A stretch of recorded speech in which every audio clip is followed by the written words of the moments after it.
आता ही जी एलिव्हेशन्स ऑफ बॉइलिंग पॉइंट ही जी कोलिगेटिव्ह प्रॉपर्टी आपण डिस्कशन्समध्ये घेऊन राहिलेलो आहोत, तर या कोलिगेटिव्ह प्रॉपर्टीमध्ये एलिव्हेशनचं मिनिंग होत असते इन्क्रीज होणे. बरोबर आहे. एलिव्हेशनचा अर्थ काय होत असते? इन्क्रीज होणे. बॉइलिंग पॉइंट इन्क्रीज होणे.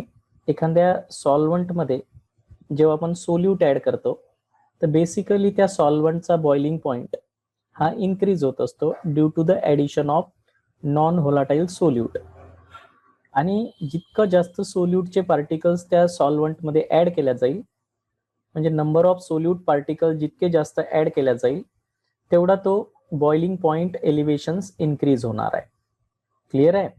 त्याच्यामुळं बॉइलिंग पॉइंट एलिव्हेशन्स, ज्याला आपण मॅथमॅटिकली डेल्टा टी बी न डिनोट करत असतो, ही एक कोलिगेटिव्ह प्रॉपर्टी आहे जी नंबर ऑफ सोल्यूट पार्टिकल्सवर डिपेंड राहणार आहे. Number of solute particles present in the solutions. Particles present in the solutions. सोल्युशनमध्ये जितके जास्त सोल्यूट पार्टिकल्स आपण ॲड करू, number of solute particles present in solutions, जितके जास्त सोल्यूट पार्टिकल्स सोल्युशन्समध्ये ॲड करू तितका जास्त त्याचा बॉइलिंग पॉइंट काय होतो? एलिव्हेट होत असतो. त्यासाठी सुरुवातीला आपल्याला बॉइलिंग पॉइंटची डेफिनेशन समजून घेणं आवश्यक आहे. What is mean by boiling point? तर सुरुवातीला आपण सायंटिफिकल डेफिनेशन समजून घेऊ बॉइलिंग पॉइंटची. तर त्यासाठी आपण एक लिक्विड घेतलेला आहे. इथे तुमच्या समोर एक कंटेनर दिसते. या लिक्विडचं काही ना काही वेपर प्रेशर असेल. वेपर प्रेशर म्हणजे या लिक्विडची बाहेर जाण्याची जी पॉवर आहे की नाही, टेंडन्सी आहे लिक्विड मॉलिक्युलची, तर ते त्याला आपण वेपर प्रेशर म्हणतो. पण ॲट द सेम टाइम्स वरतून ॲटमॉस्फिअरचं प्रेशर आहे. बघा, लक्षात ठेवायचं आहे. ॲटमॉस्फेरिक प्रेशर आहे या लिक्विडवर, आणि जे ॲटमॉस्फेरिक प्रेशर जास्त असल्यामुळं 1 ॲटमॉस्फेरिक प्रेशर म्हणतो आपण, या सोल्युशनवर ॲटमॉस्फिअरचं प्रेशर आहे. आणि हे जे ॲटमॉस्फिअरचं प्रेशर जर जास्त असेल तर या सॉल्व्हंट मॉलिक्युलला ते वरती येऊ देणार नाही. त्याच्यामुळं आपण म्हणतो की वेपर प्रेशर ऑफ लिक्विड, ते जे लिक्विड आहे त्या लिक्विडचं काही ना काही वेपर प्रेशर असेलच. आणि जे वरचं ॲटमॉस्फेरिक प्रेशर आहे, 1 ॲटमॉस्फेरिक प्रेशर म्हणतो किंवा 1 बार प्रेशर म्हणतो, ते या लिक्विड मॉलिक्युलला त्या सरफेसवर काय करून राहिलेलं आहे, म्हणजेच ॲक्च्युली वरचं प्रेशर जास्त असल्यामुळं खालून वेपराइज मॉलिक्यूल होऊन नाही राहिलेत. आणि त्यामुळे आपण या सोल्युशनचं टेम्परेचर इन्क्रीज करतो. जसं जसं टेम्परेचर इन्क्रीज करणार तर याचं वेपर प्रेशर इन्क्रीज होईल. जसंही या लिक्विडचं वेपर प्रेशर, बघा लक्षात ठेवायचं आहे, या लिक्विडचं vapour pressure exactly atmospheric pressure एवढं होऊन जाईल आहे की नाही, तर त्यावेळेस या लिक्विडचे मॉलिक्यूल व्होलाटाईल होईल. तर ते जे टेम्परेचर आहे, ज्या टेम्परेचरला या लिक्विडचं वेपर प्रेशर एक्झॅक्टली ॲटमॉस्फिअरच्या प्रेशर एवढं होईल, तर त्या टेम्परेचरला ते लिक्विड बॉईल होईल, म्हणजेच लिक्विडचं कन्व्हर्शन वेपरमध्ये होईल. तर त्या टेम्परेचरला त्या लिक्विडचा बॉइलिंग पॉइंट म्हणत असतात. The temperature at which the vapour pressure of liquid is exactly equal to the external atmospheric pressure is called as boiling point of liquid. त्या लिक्विडचा आपण काय म्हणतो? बॉइलिंग पॉइंट म्हणत असतो. म्हणून बॉइलिंग पॉइंटची डेफिनेशन दिली आपण, the temperature at which the vapour pressure of liquid is exactly equal to the atmospheric pressure. The temperature at which the vapor pressure of liquid is exactly equal to the atmospheric pressure. So that temperature of that liquid is called as the boiling point of that liquid. म्हणून आपण definitions केली. The temperature at which the vapor pressure of liquid is equal to the atmospheric pressure is called as boiling point of that liquid. आता हा जो boiling point आहे त्या लिक्विडची purity check करत असते. आता प्युरिटी चेक करते म्हणजे काय करते एक्झॅक्टली मी तुम्हाला सांगतो. जसं आपलं प्युअर वॉटर असेल तर प्युअर वॉटरचा बॉइलिंग पॉइंट जर तुम्ही चेक केला, एकदम प्युअर वॉटर, दुसरं काहीच नाही त्याच्यामध्ये कंटॅमिनेट आहे की नाही, तर एक्झॅक्टली प्युअर वॉटरचा बॉइलिंग पॉइंट 100 डिग्री असतो किंवा 373 केल्विन असतो आहे की नाही. पण या प्युअर वॉटरमध्ये जर आपण सोल्यूट ॲड केलं, काय केलं? सोल्यूट ॲड केलं, तर नॅचरली याच वॉटरमध्ये जेव्हा आपण सोल्यूट ॲड करू प्युअर वॉटरमध्ये, तर यांचा बॉइलिंग पॉइंट हा या 100 डिग्रीपेक्षा इन्क्रीज होईल. काय होणार आहे? इन्क्रीज होणार आहे की नाही. ते डिपेंड आहे की किती जास्त सोल्यूट पार्टिकल आपण ॲड करतो तेवढा तो इन्क्रीज होईल. म्हणजे बेसिकली एखादा प्युअर लिक्विड असेल तर ते एक्झॅक्ट त्याच टेम्परेचरवर बॉईल होईल, पण त्यांच्यामध्ये जर काही नॉन व्होलाटाईल इम्प्युरिटीज असेल, म्हणजे काहीतरी इम्प्युरिटीज जर असेल तर त्याचा बॉइलिंग पॉइंट इन्क्रीज होईल.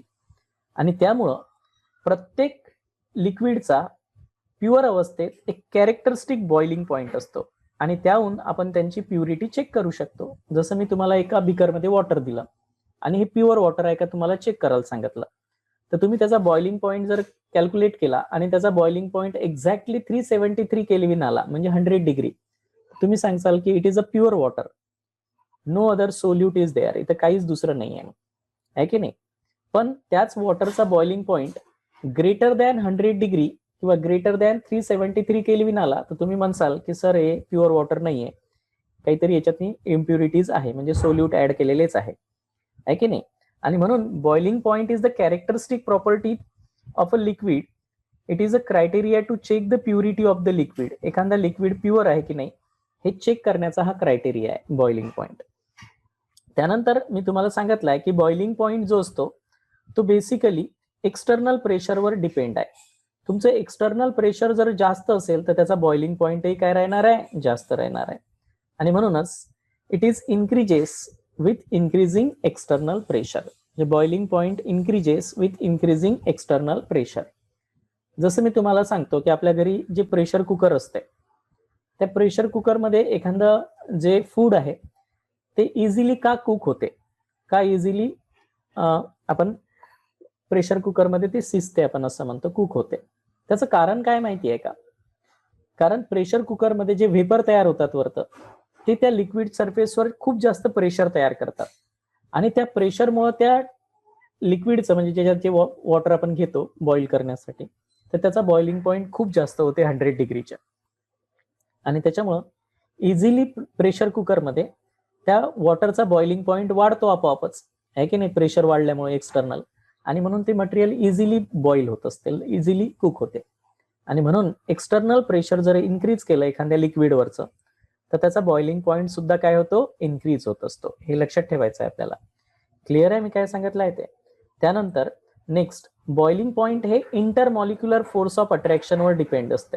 म्हणजे जे लिक्विड घेतो आपण त्या लिक्विडमध्ये जर खूप strong intermolecular force of attraction असेल तर ते त्याचं वेपर प्रेशर कमी असेल आणि वेपर प्रेशर कमी असेल तर त्याचा बॉइलिंग पॉइंट काय होणार आहे, वाढणार आहे. आणि म्हणून ज्या ज्या लिक्विडचा intermolecular force of attraction strong असेल त्याचा बॉइलिंग पॉइंट सुद्धा काय असतो, जास्त असतो.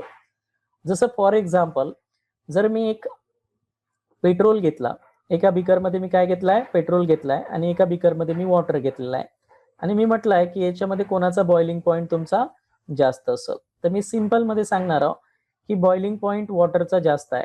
कारण बॉइलिंग पॉइंट वॉटरचा जास्त असण्याचं कारण काय की हे जे वॉटरचे मॉलिक्यूल आहे या वॉटरच्या मॉलिक्यूलमध्ये इंटरमॉलिक्युलर फोर्स ऑफ अट्रॅक्शन असते.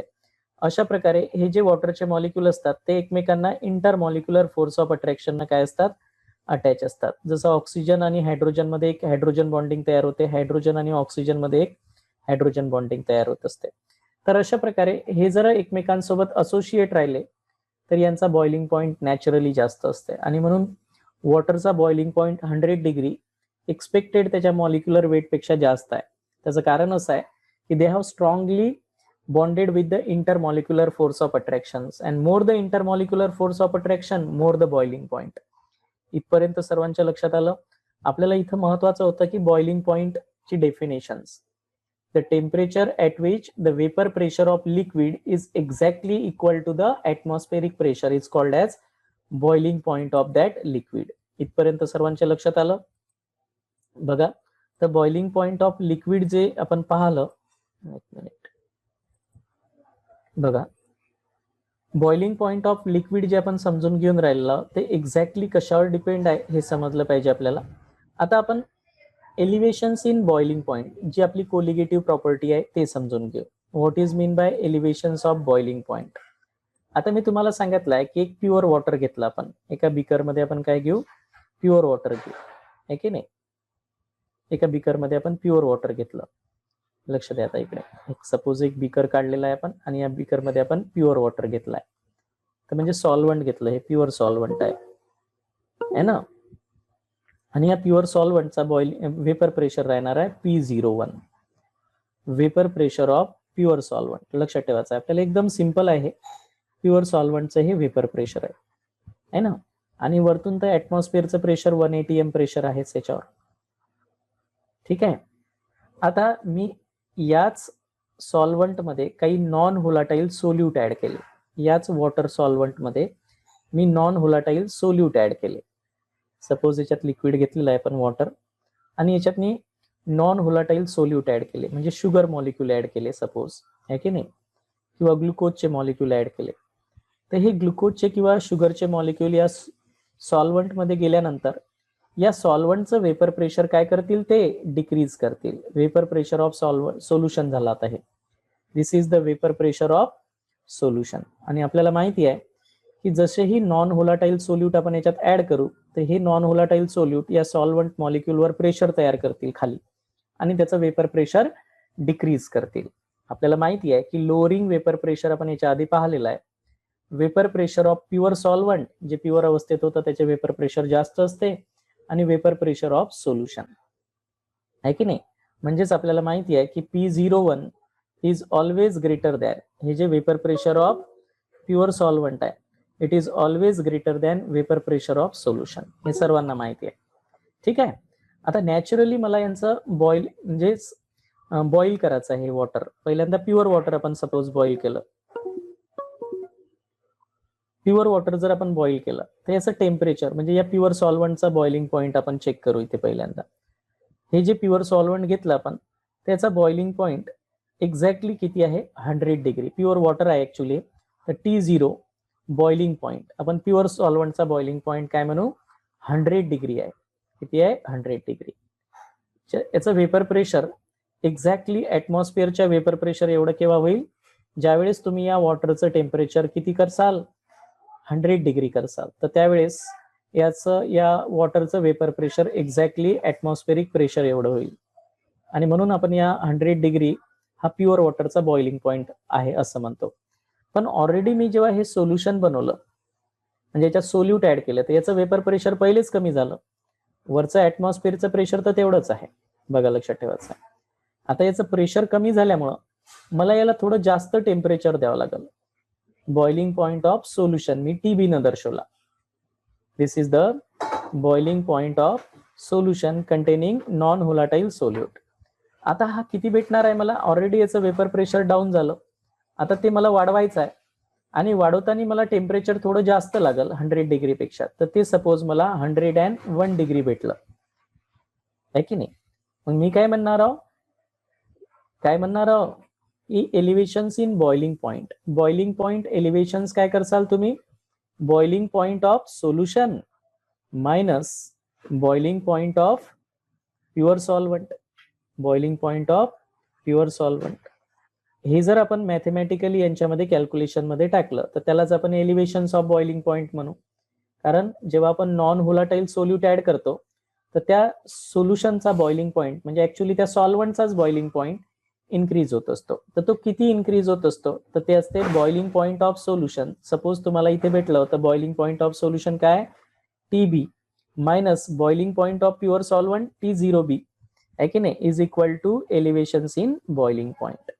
आणि म्हणून एलिव्हेशन्स ऑफ बॉइलिंग पॉइंट जे आहे ऍक्च्युली ते मॅथमॅटिकली आपण डेल्टा TB न काढतो. Boiling point of solution minus boiling point of pure solvent हा मॅथमॅटिकली त्याचा फॉर्म्युला आहे. आता इथे जर किंमत टाकली तर बॉइलिंग पॉइंट ऑफ सोल्युशन आपलं 101 डिग्री होतं, मायनस 100 डिग्री तुमचं boiling point of pure solvent आहे. म्हणजे एलिव्हेशन्स इन बॉइलिंग पॉइंट किती झालेला आहे, 1 डिग्री. 1 डिग्री या सोल्यूट ऍड केल्यामुळे या सॉल्व्हंटचा बॉइलिंग पॉइंट काय झाला, वाढलेला आहे. तर यालाच आपण एलिव्हेशन्स ऑफ बॉइलिंग पॉइंट म्हणत असतो. आता हे डिपेंड असते की इथे नंबर ऑफ सोल्यूट पार्टिकल्स तुम्ही किती ऍड केले. नंबर ऑफ सोल्यूट पार्टिकल्स तुम्ही जर खूप जास्त ऍड केले, त्याचा बॉइलिंग पॉइंट एलिव्हेशन्स खूप जास्त होईल. जर सारखेच सोल्यूट पार्टिकल जर एखाद्या सॉल्व्हंट मध्ये आले, तर त्याचा बॉइलिंग पॉइंट सेम अमाऊंटने इन्क्रीज होईल. तर पहिल्यांदा तर मला तुम्हाला एलिव्हेशन्स ऑफ बॉइलिंग पॉइंटची डेफिनेशन सांगायची आहे. हा फॉर्म्युलाच त्याची डेफिनेशन आहे. It is the difference in, बघा, it is the difference in boiling point of solution and boiling point of pure solvent is called as elevations of boiling point. आणि म्हणून याची डेफिनेशन दिली आपण, the difference in boiling point of solution and boiling point of pure solvent at a constant pressure, pressure constant होतं वरतं atmospheric pressure, is called as elevations of boiling point. It is denoted by delta TB. T0B be the boiling point of pure solvent and TB be the boiling point of solutions. Therefore, boiling elevations in boiling point is delta TB is equal to TB minus T0B, boiling point of solution minus boiling point of pure solvent. आता बघा, हे number of solute पार्टिकलवर ही property depend असते. म्हणजे तुम्हाला एक just उदाहरण समजावून सांगतो. सपोज आपण एक बिकर, 3 बिकर घेऊ आपण आणि 3 सोल्युशन बनवू. बघा, लक्षात ठेवायचं आहे, इथे मी 4 बिकर घेतले आणि या 4 बिकर मध्ये वॉटर ऍड केलेला आहे सेम अमाऊंट मध्ये. 1 लिटर वॉटर या चारही बिकर मध्ये आपण ऍड केलेला आहे. सॉल्व्हंट आहे काय, वॉटर. याच्यात 1 लिटर वॉटर आपण सॉल्व्हंट घेतलेला आहे की नाही. आता या प्युअर सॉल्व्हंट जेव्हा असेल, फक्त आणि फक्त इथे वॉटरच आहे, दुसरं काहीच नाही, तर त्यावेळेस याचं वेपर प्रेशरही P01 आहे आणि याचा boiling point T01 boiling point आहे याचा. सपोज वॉटरचा 100 डिग्री, प्युअर वॉटरचा 100 डिग्री बॉइलिंग पॉइंट असते, आपल्याला माहिती आहे. जेव्हा 1 ॲटमॉस्फेरिक प्रेशर असते, प्रेशर जर चेंज झालं तर तेही चेंज होते. आता बघा, मी काय करतो, याच वॉटरमध्ये बघा, हे पूर्ण चारही बिकर, 3ही बिकरमध्ये 4ही बिकर मी वॉटर घेतलंय. पण आता याच्यात मी काय करतो, 60 ग्रॅम युरिया ऍड करतो. युरियाचा फॉर्म्युला माहिती आहे तुम्हाला, NH2CO NH2. 60 ग्रॅम युरिया म्हणजे किती, 1 मोल युरिया आहे. किती मोल युरिया आहे, 1 मोल युरिया, म्हणजे 6.023 इंटू 10⁻23 मॉलिक्युल्स आहेत युरियाचे. सिमिलरली एका दुसऱ्या बिकरमध्ये मी 180 ग्रॅम ग्लुकोज ऍड करतो. काय ऍड करतो, ग्लुकोज. ग्लुकोजचाही फॉर्म्युला माहिती आहे की नाही. ग्लुकोजचा फॉर्म्युला काय, C6H12O6. आणि तिसरं जे बिकर आहे त्याच्यामध्ये मी 342 ग्रॅम शुक्रोज ऍड करतो. काय करतो, शुक्रोज ऍड करतो. म्हणजेच शुक्रोजचा फॉर्म्युला आहे C12H22O11. आता हे सुद्धा 1 मोलच आहे. हे सुद्धा काय, 1 मोल ग्लुकोज आहे आणि हे सुद्धा 1 मोल शुक्रोज आहे. आता 1 मोल काहीही घेतले तर नंबर ऑफ मॉलिक्युलची संख्या तर सेम राहणार आहे. किती राहणार आहे, 6.023. म्हणजे याही सोल्युशन मध्ये 6.023 इंटू 10⁻23 युरियाचे मॉलिक्युल आले. याही सोल्युशन मध्ये 6.023 इंटू 10⁻23 मॉलिक्युल ग्लुकोजचे आले. 6.023 इंटू 10⁻23 मॉलिक्युल शुक्रोजचे आले. त्याच्यामुळं याचा जर बॉइलिंग पॉइंट मी चेक केला, सोल्युशन नंबर 1, सोल्युशन नंबर 2 आणि सोल्युशन नंबर 3, तर या तिन्ही सोल्युशन मध्ये मला बॉइलिंग पॉइंट सेम अमाऊंटनं इन्क्रीज झालेला दिसेल. सपोज याचा जर 101 डिग्री असेल तर याही मध्ये 180 ग्रॅम ग्लुकोज टाकल्यावर 101 डिग्रीज असेल. आणि याही वेळेस 342 ग्रॅम शुक्रोज ऍड केलं, म्हणजे 1 मोल शुक्रोज जरी ऍड केलं तरी याचाही बॉइलिंग पॉइंट सेम अमाऊंटने इन्क्रीज झाला. म्हणजे आपण वेट अलग अलग घेतलं होतं, 60, 180, 340 gram, but the number of solute molecules are same, and that's why the number of molecules, same number of solute molecules are added, therefore the boiling point are increasing same amount. Boiling point ही तुम्हाला सारख्याच प्रमाणात वाढलेला दिसेल. That's why the boiling elevations in boiling point means we can say that the elevations in boiling point is depend upon the number of solute particles present in the solution. Solute particles present in the solution, not based on their nature, and that's why elevations of boiling point is a colligative property. ठीक आहे. आता बघा, इथपर्यंत सर्वांच्या लक्षात आलं असेल हे, ठीक आहे. आता नेक्स्ट पॉइंट तुमच्या लक्षात आला पाहिजे, ते एक ग्राफिकल रिप्रेझेंटेशन दाखवू की एलिव्हेशन्स ऑफ बॉइलिंग पॉइंट आणि जेव्हा आपण नॉन व्होलाटाईल सोल्यूट ऍड करतो आहे की नाही, तर relations between the vapour pressures and, म्हणजे lowering vapour pressures and elevations of boiling point. तर नेक्स्ट पॉइंट आपला आता या सिलेबस मध्ये जे आहे तो आपण चेक करू. की ऍक्च्युली आपण जे बॉइलिंग पॉइंट एलिव्हेशन स्टडी करून राहिलो आहे की नाही, तर आपण आता पाहणार आहोत की रिलेशन स्टडी करू. बघा लक्षात ठेवायचं आहे. नेक्स्ट पॉइंट आपला काय आता, relation between lowering vapour pressures. बघा लक्षात ठेवायचं आहे, लोअरिंग वेपर प्रेशर कशाने डिनोट करतो आपण? Lowering vapour pressure delta P, म्हणजे vapour pressure of pure solvent and vapour pressure of solution, and the elevations of boiling point. Elevations of boiling point यांच्यामधलं relation समजून घेऊ.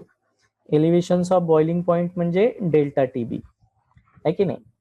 त्यासाठी आपण एक ग्राफ प्लॉट करू. काय करू? ग्राफ प्लॉट करू. आता हा ग्राफ जेव्हा प्लॉट करतो आपण तेव्हा व्यवस्थित लक्ष द्या. आपण ग्राफ प्लॉट करत असताना एक्स ऍक्सिस वर टेम्परेचर घेणार आहोत. इकडे टेम्परेचर घेऊ आणि इकडे वेपर प्रेशर घेऊ आहे की नाही. आता मी एका कंटेनर मध्ये काय घेतलाय? प्युअर सॉल्व्हंट घेतलाय आहे की नाही. काय घेतलाय? प्युअर सॉल्व्हंट घेतलाय. आणि या प्युअर सॉल्व्हंटचं वेपर प्रेशर मी काय करणार आहोत? इन्क्रीज करणार आहोत ऍटमॉस्फेरिक प्रेशर एवढं होण्यासाठी. कुठपर्यंत? ऍटमॉस्फेअरचं प्रेशर होण्यासाठी आपण याला टेम्परेचर इन्क्रीज करू. बरोबर आहे. या प्युअर सॉल्व्हंटचं वेपर प्रेशर P0 असेल इनिशियली. आता सपोज हे 0 टेम्परेचर आहे. हे 0 टेम्परेचर असताना या सॉल्व्हंटचं काही ना काही वेपर प्रेशर असेल. सपोज ते इतकं असेल. त्याच्यानंतर जसं जसं मी टेम्परेचर वाढवतो याचं प्युअर सॉल्व्हंटचं, म्हणजे जसं जसं टेम्परेचर वाढू तसं या प्युअर सॉल्व्हंटचं वेपर प्रेशर इन्क्रीज होईल. हे इथे ऍटमॉस्फेरिक प्रेशर आहे इथे. दिस इज द 1 ATM. एक ATM प्रेशर आहे इथपर्यंत. 0 to हे वेपर प्रेशर इकडे इन्क्रीज होऊन राहिलं. सुरुवातीला या लिक्विडचं वेपर प्रेशर ऍटमॉस्फिअरच्या वेपर प्रेशर एवढं राहणार नाही लो टेम्परेचरला, म्हणजे 0 डिग्रीला. जसं जसं टेम्परेचर वाढू तसं वेपर प्रेशर प्युअर सॉल्व्हंटचं वाढल. कुठपर्यंत वाढल? की त्याचं एक्झॅक्टली ऍटमॉस्फेरिक प्रेशर एवढं जेव्हा प्रेशर होईल. बरोबर आहे की नाही. हे कोणत्या टेम्परेचरला होणार आहे? T0. प्युअर सॉल्व्हंट आहे ना हे. हा त्याचा काय राहणार आहे? बॉइलिंग पॉइंट राहणार आहे प्युअर सॉल्व्हंटचा. ज्या टेम्परेचरला हे जे प्युअर सॉल्व्हंट होतं या प्युअर सॉल्व्हंटचं वेपर प्रेशर, बरोबर आहे की नाही, एक्झॅक्टली काय होणार आहे? ऍटमॉस्फेरिक प्रेशर एवढं होणार आहे. ते त्याचा बॉइलिंग पॉइंट राहणार आहे T0, जे काय असेल 100 डिग्री. प्युअर वॉटर असेल तर ते किती भेटेल आपल्याला? 100 डिग्री. दुसरं सॉल्व्हंट असेल तर दुसरं भेटणार आहे. आता याच्यातच आपण काय करू? नॉन व्होलाटाईल सोल्यूट ऍड करू. तेच लिक्विड घेतलं आपण, प्युअर सॉल्व्हंट घेतलं होतं, तर आता या सॉल्व्हंटमध्ये नॉन व्होलाटाईल सोल्यूट ऍड करू आपण. काय करू? नॉन व्होलाटाईल सोल्यूट ऍड करू. आणि नॉन व्होलाटाईल सोल्यूट ऍड केल्यामुळं वेपर प्रेशर त्याचं डिक्रीज होते. म्हणजे 0 डिग्रीले जेव्हा हे P0 होतं आहे की नाही, या सॉल्व्हंटचं काय होतं? P01 होतं. तर याच 0 डिग्रीले आता या सॉल्व्हंटचं वेपर प्रेशर तेवढं राहील का? नाही, त्यापेक्षा कमी राहील. म्हणजे सोल्युशन जेव्हा आपण बनवू त्यावेळेस हे बनलं आपलं आता सोल्युशन. नॉन व्होलाटाईल आपण सोल्यूट ऍड केला याच्यात. त्यामुळं ऑलरेडीच याचं वेपर प्रेशर काय झालेलं आहे? डिक्रीज झालेलं आहे.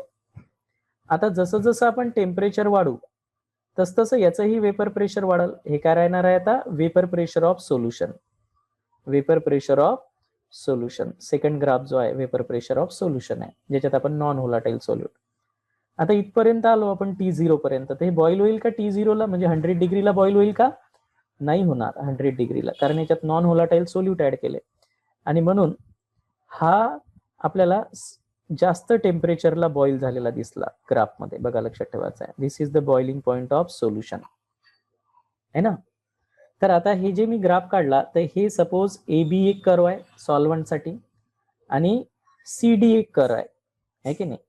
तर हे जे एलिव्हेशन्स इन बॉइलिंग पॉइंट आहे, काय एलिव्हेशन इन बॉइलिंग पॉइंट कशाला म्हणतो आपण? Delta TB. काय?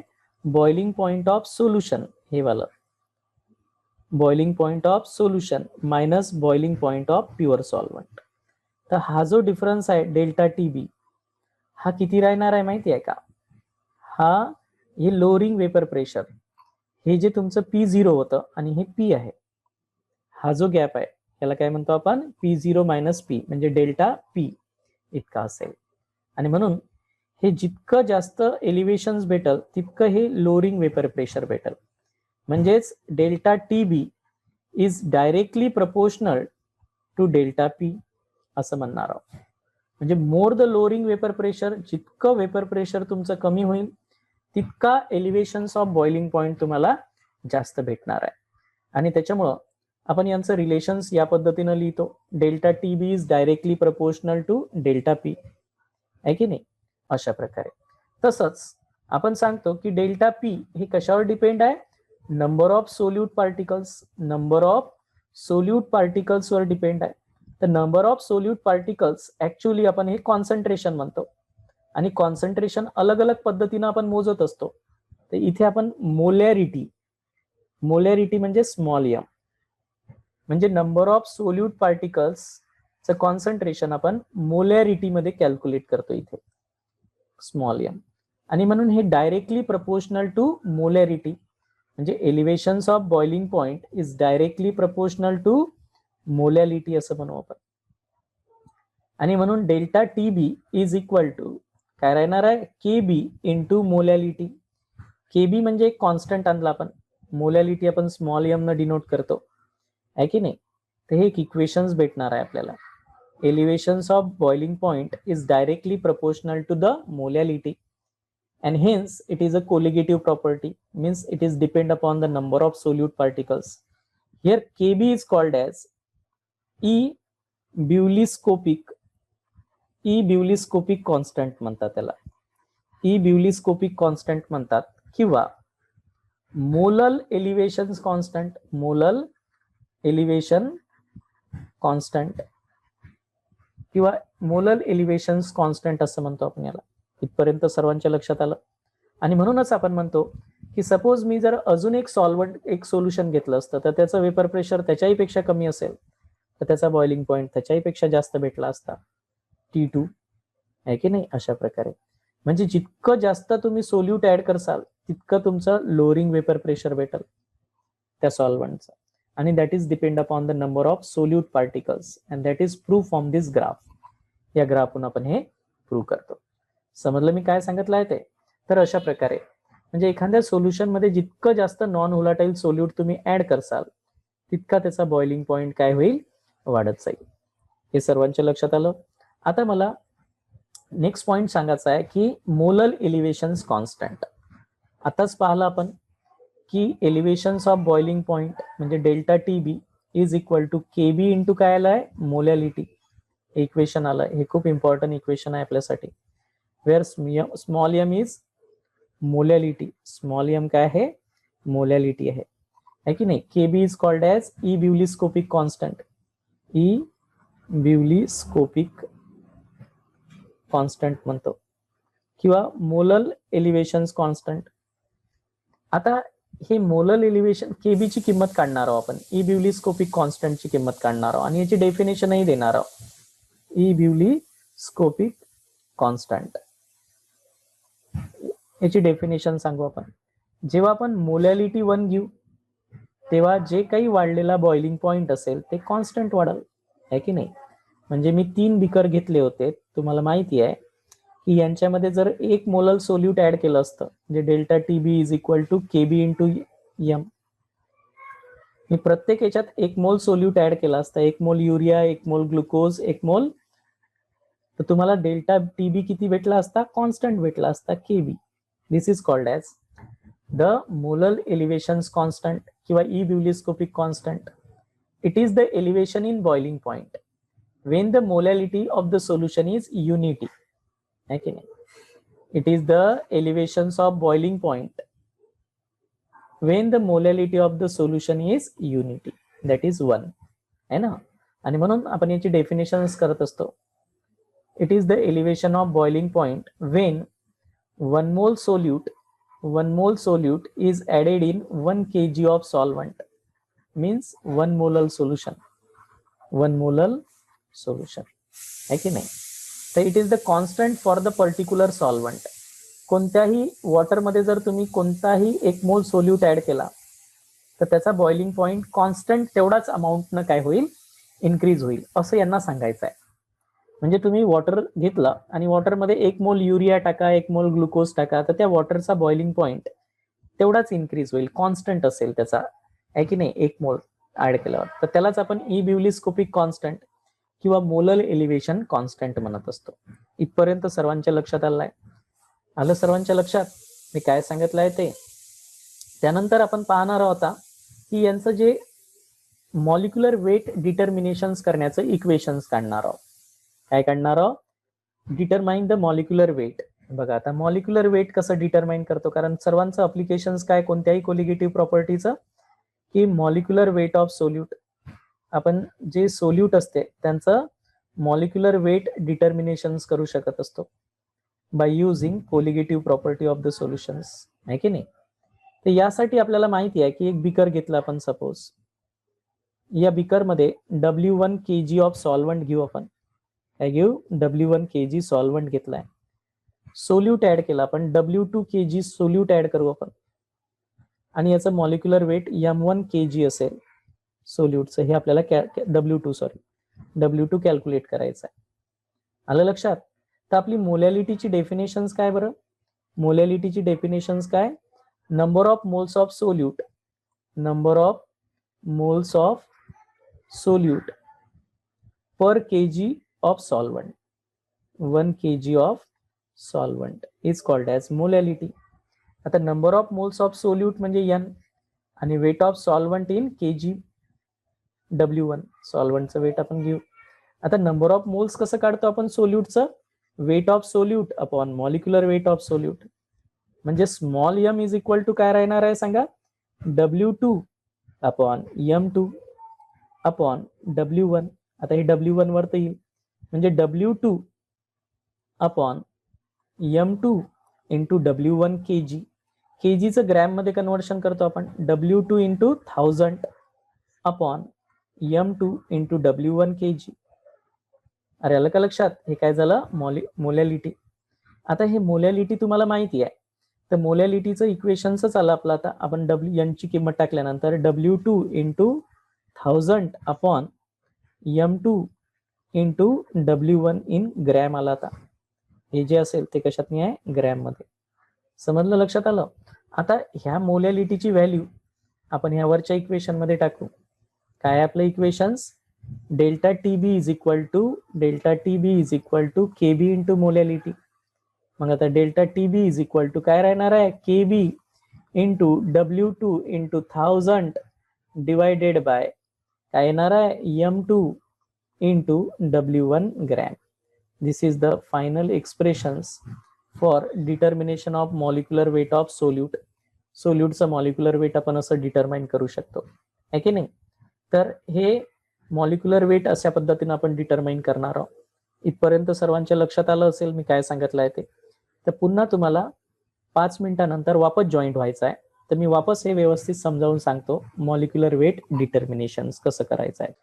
आता महत्वाचं एक डेरिवेशन समजून घ्यायचं आहे आपल्याला, की जसं जे ऍक्च्युली एलिव्हेशन्स ऑफ बॉइलिंग पॉइंट जे आहे हे कोलिगेटिव्ह प्रॉपर्टी आहे, आणि कोलिगेटिव्ह प्रॉपर्टी हे कशावर डिपेंड असते? नंबर ऑफ सोल्यूट पार्टिकल्सवर डिपेंड असते, not depend upon their size. त्याच्यामुळे derive the relationship between the elevations of boiling point and molar mass of solute. आपल्याला मोलर मास सोल्यूटचं कॅल्क्युलेट करायचं आहे. तर आपल्याला माहिती आहे की elevations of boiling point of a dilute solution is directly proportional to the molar concentration of solution, आहे की नाही. तर हे जे सोल्युशनचं एलिव्हेशन्स इन बॉइलिंग पॉइंट असतो, म्हणजे डेल्टा टीबी ची व्हॅल्यू जी असते ही is directly proportional to the molality, म्हणजे कॉन्सन्ट्रेशनशी डायरेक्टली प्रोपोर्शनल असते स्मॉल m, आहे की नाही. नंबर ऑफ सोल्यूट पार्टिकल्स आपले सॉल्वंट मध्ये जितके जास्त वाढतील तेवढा त्याचा बॉइलिंग पॉइंट एलिव्हेशन्स होईल, आहे की नाही. तर त्याच्यामुळे आपण डायरेक्टली प्रोपोर्शनल रिलेशन्स घेतलं होतं. Delta T B is directly proportional to molality. Molality आपण स्मॉल m न डिनोट करतो. Therefore delta T B is equal to K B into molality. K B is called as boiling point elevation constant और molar elevation constant किंवा ebullioscopic constant म्हणतात त्याला. काय म्हणतात? Ebullioscopic constant. If molality is 1 molality 1 केव्हा म्हणतो आपण, ज्या वेळेस 1 kg सॉल्व्हंट मध्ये, बघा लक्षात ठेवायचं आहे, 1 kg सॉल्व्हंट मध्ये 1 मोल सोल्यूट जेव्हा आपण ऍड करू आहे की नाही, तर त्याला आपण मोलॅलिटी म्हणतो. N/W1 kg, number of moles of solute per kg of solvent is called as molality. आणि ज्यावेळेस मोलॅलिटी 1 असेल, तर त्यावेळेस जे काही बॉइलिंग पॉइंट वाढला असेल हे काय राहतो, कॉन्स्टंट राहतो, इज इक्वल टू KB. त्यालाच आपण मोलर एलिव्हेशन्स कॉन्स्टंट किंवा बॉइलिंग पॉइंट एलिव्हेशन्स कॉन्स्टंट किंवा इब्युलिस्कोपिक कॉन्स्टंट म्हणत असतो. पण we know that molality is equal to mass of solute. म्हणजे आता हे जी मोलॅलिटी आहे, पण याचा फॉर्म्युला काय काढला आहे, number of moles of solute in weight of solvent in kg. पण आता नंबर ऑफ मोल्स कसं काढतो आपण, नंबर ऑफ मोल्स म्हणजे weight of solute upon molecular weight of solute. म्हणजे आपण काय म्हणू, mass of solute in kg आहे की नाही. म्हणजे हाच जर फॉर्म्युला घेतला आपण, त्याच्यात नंबर ऑफ मोलची किंमत जर टाकली आपण, तर W2 upon M2 upon W1 kg होईल, हे सॉल्व्हंटचं वेट आहे की नाही. आता हे वेट वरत गेलं आपण, तर काय म्हणू इथे आपण, W2 upon M2 into W1 kg मध्ये. म्हणजेच weight molality is equal to mass of solute in kg. Mass of solute in kg म्हणजे W2, वेट ऑफ सोल्यूट किंवा मास ऑफ, आणि molar mass of solute, molar mass of solute म्हणजे M2, आणि mass of solvent म्हणजे W1 kg. हा वाला formula आहे आपला. तर हे वाले व्हॅल्यू आपण पुटअप करू वरच्या इक्वेशन्स नंबर 1 मध्ये. इक्वेशन नंबर 1 मध्ये जर ह्या व्हॅल्यू पुटअप केले आपण, तर नॅचरली आपल्याला माहिती आहे की आपलं इक्वेशन्स काय येणार आहे म्हणून, बरोबर आहे. तर इक्वेशन्स 1 मध्ये हे व्हॅल्यू पुटअप करू आपण. आता बघा, क्लिअर आहे इथपर्यंत मी काय सांगितलं आहे ते. तर हे सिंपल इक्वेशन्स आहेत. तर आता जर आपण या व्हॅल्यू पुटअप केल्या, तर जर मी इथे असंच लिहिलं असतं, तुमच्या लक्षात आलं आहे, delta TB is equal to आहे की नाही, KB इंटू काय होतं आपलं, मोलॅलिटी होतं. पण आपल्याला माहिती आहे की मोलॅलिटी जी असते हे काय असते, number of moles of solute per kg of solvent. हे आपण W1 काय घेतलाय, पर kg ऑफ सॉल्व्हंट घेतलाय. पण number of moles of solute कसे काढतो आपण, number of moles of solute, number of moles of solute, सोल्यूटचं जे काही वेट आपल्याला दिलं असेल W2 आहे की नाही, upon the molecular weight of solute, असं आपण N काढतो. त्याच्यामुळे मोलॅलिटीची किंमत जर आपण काय केली, W2 weight of solute in kg upon molecular weight of solute in kg, हा W1 वरत गेल्यामुळे आपण काय करतो इथे, W1 kg ऑफ सॉल्व्हंट, हे सॉल्व्हंट साठी आहे. पण आपण kgचं कन्व्हर्शन कशात करतो, 100 म्हणजे ग्रॅम मध्ये कन्वर्ट करतो. म्हणून W2 into 1000 divided bye M2 into W1 gram. तर दिस is the equations for molality. आता put this value in equation number 1. या इक्वेशन 1 मध्ये मोलॅलिटीची व्हॅल्यू पुटअप करू आपण. Therefore, delta TB is equal to KB into W2 into 1000 divided by M2 into W1 gram. आता हे M2 आपण इकडे जर नेला तर काय होईल बघा, इक्वेशन असं बनल, M2 is equal to KB into W2 into 1000 upon W1 into काय येणार आहे, डेल्टा TB. डेल्टा TB इकडे आणला आपण. तर in this way, by knowing the KB molar elevations constant किंवा ebullioscopic constant for the solvent, हे तर फिक्स असते, कॉन्स्टंट असते. तुम्ही वेट किती घेतलं सोल्यूटचं, वेट ऑफ सोल्यूट हेही माहिती असते, आपण 10 ग्रॅम 5 ग्रॅम घेतलेला आहे. आणि वेट ऑफ सॉल्व्हंटही माहिती असते, वेट ऑफ सॉल्व्हंटही माहिती असते. आणि आपल्याला जर आता बॉइलिंग पॉइंट किती वाढला हे जर माहिती असेल, एलिव्हेशन्स ऑफ बॉइलिंग पॉइंट जर माहिती असेल, तर we can calculate the molecular weight of solute. त्याच्यावर प्रॉब्लेम असतात molecular weight of solute calculate करण्यासाठी. तर अशा प्रकारे आपण हे डेरिव्हेशन्स तयार करत असतो, molecular weight of solute from elevations of boiling point. एखाद्या सोल्युशनचा जर बॉइलिंग पॉइंट आपल्याला माहिती असेल एलिव्हेशन्स, तर आपण त्याच्यात जे सोल्यूट ऍड केलं त्याचं मॉलिक्युलर वेट आपण कॅल्क्युलेट करू शकतो. आता नेक्स्ट आपल्याला समजून घ्यायचं आहे याच्यामध्ये, बघा लक्षात ठेवायचं आहे की हे जे आपण इक्वेशन्स बनवलं तर त्यामध्ये आता एक इब्युलिस्कोपिक कॉन्स्टंट किंवा मोलर एलिव्हेशन कॉन्स्टंट खूप महत्वाचा आहे. आपण मी आता सांगितलंय की तुम्हाला 3 बिकर जर घेतले म्हटलं आणि किंवा 2 बिकर घ्या आता आणि या दोन्ही बिकर मध्ये 100 ml 100 ग्रॅम वॉटर घेतलं, तुम्ही काय घेतलंय 1000 ग्रॅम म्हणजे 1 kg वॉटर घेतलाय, हे 1 kg वॉटर घेतलाय सॉल्व्हंट आणि याच्यामध्ये 1 मोल सोल्यूट ऍड केला ग्लुकोज. तुम्ही पहिल्यांदा युरिया ऍड केला, आपण युरिया 60 ग्रॅम युरिया ऍड केला म्हणजे 1 मोल युरिया ऍड केला आपण आणि 180 ग्रॅम आपण काय केलं याच्यात ग्लुकोज ऍड केला म्हणजे 1 मोल ग्लुकोज ऍड केला. तर यांचाही बॉइलिंग पॉइंट T2 आणि याचाही T1 हा सेम सॉल्व्हंट असेल तर सारखाच बॉइलिंग पॉइंट वाढेल, बरोबर आहे की नाही. तर ऍक्च्युअली हे जे डेल्टा TB आहे इज इक्वल टू हे काय राहणार आहे आपल्याला KB आणि आपण जेव्हा 1 मोल सोल्यूट ऍड करतो तर या दोन्हीसाठी KB ची व्हॅल्यू आपल्याला काय भेटेल, डेल्टा TB वाढलेला सेम भेटेल. तर त्यालाच आपण मोलर एलिव्हेशन कॉन्स्टंट किंवा इब्युलिस्कोपिक कॉन्स्टंट म्हणत असतो फॉर दॅट सॉल्व्हंट, त्या सॉल्व्हंटचा आहे की नाही. त्या सॉल्व्हंट मध्ये 1 मोल सोल्यूट ऍड केल्यानंतर त्याचा जो बॉइलिंग पॉइंट वाढतो तो कॉन्स्टंट कोणतंही 1 मोल सोल्यूट ऍड केल्यावर तेवढाच वाढेल. मग त्यालाच आपण त्या सॉल्व्हंटचा इब्युलिस्कोपिक कॉन्स्टंट किंवा मोलर एलिव्हेशन कॉन्स्टंट म्हणतात. It is the elevations of boiling point, हा एलिव्हेशनच असते बॉइलिंग पॉइंटचा when the molality of solution is unity, है की नाही. किंवा it is the elevations of boiling point of a solution produce when 1 mole of solute is added, जेव्हा आपण 1 मोल सोल्यूट ऍड करून राहिलो, dissolve in 1 kg of solvent, 1 kg solvent मध्ये जेव्हा ऍड करतो त्यावेळेस जे बॉइलिंग पॉइंट वाढलेला असतो त्यालाच आपण त्याचं काय म्हणतो, एलिव्हेशन्स ऑफ बॉइलिंग पॉइंट. तर इथे हे एलिव्हेशन्स ऑफ बॉइलिंग पॉइंट जो पार्ट आहे तो इथे संपला. आता याच्यावर काही प्रॉब्लेम आहे, ते प्रॉब्लेम